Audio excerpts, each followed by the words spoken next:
If you want what you're saying heard, then take your time and say it so the listener will actually hear it. How amazing is that for a quote? And as a coach, you're often thinking of those sort of things in terms of, is the client or student able to hear what you're saying? Are they ready to hear what you're saying? And do they have the tools to actually understand what you're saying? However, let me pose another little question to you. Listen to the quote again. If you want what you're saying heard, then take your time and say it so the listener will actually hear it. What if the person you're talking to is yourself?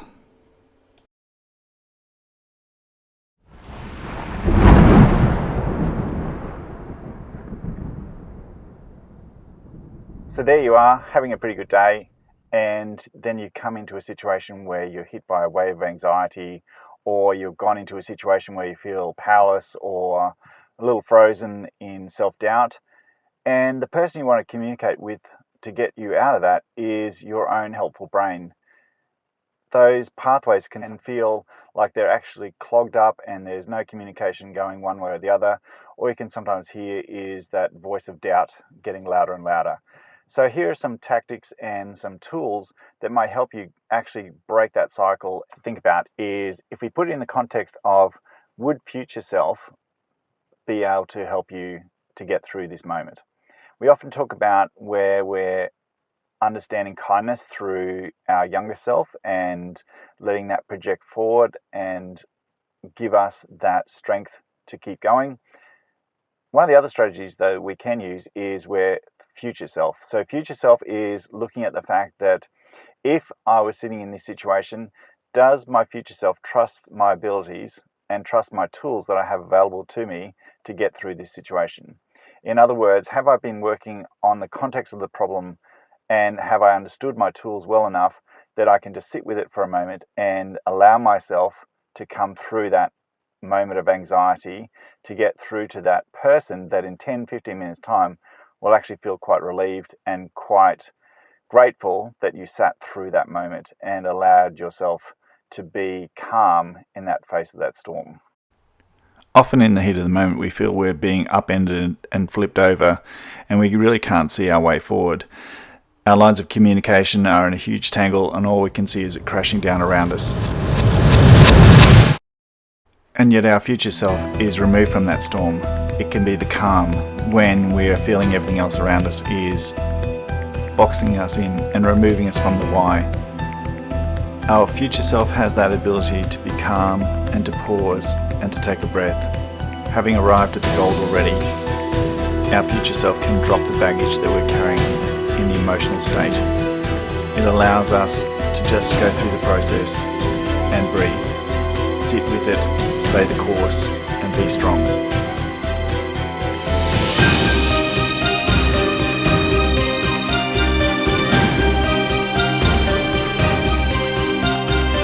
When we find ways to help calm our storm, it becomes easier to simply walk the footsteps that take us through to the goal that we've actually been visualizing and growing towards, because our future self can see the bigger picture.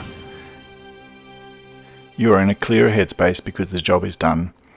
So this is a good time to remind ourselves of a clear and simple mantra that we're going to repeat to ourselves in times of stress. 4 or 5 simple words that resonate strongly with you, that go against your basic instinct of fight or flight, helping to clear your mind and see the situation as it is and what needs to be done. Mantras are a wonderful tool because they resonate only with you. They have words that have power and words that have meaning. Words that help you acknowledge the counterintuitive situation you're finding yourself in. And these are the things that will help you push through that period and reach your goal just moments on the other side.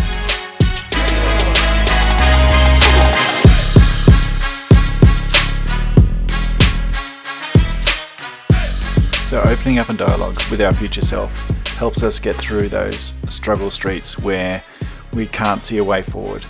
It allows us to drop the emotional baggage that we're feeling at the time, remind us of the why, giving us also the power of our mantra, and giving us the superpower of seeing that in 10 minutes this will all become much easier. Hold on to what we've worked on, hold on to what we're doing, stay with it, be strong, do the best you can right now, and remember to breathe. Because hopefully your joy is just around the corner. Because if you allow yourself to listen to your future self, the person you want to grow into, the person that you're striving to become, then your why becomes clearer. You're able to see the emotional storms for what they are.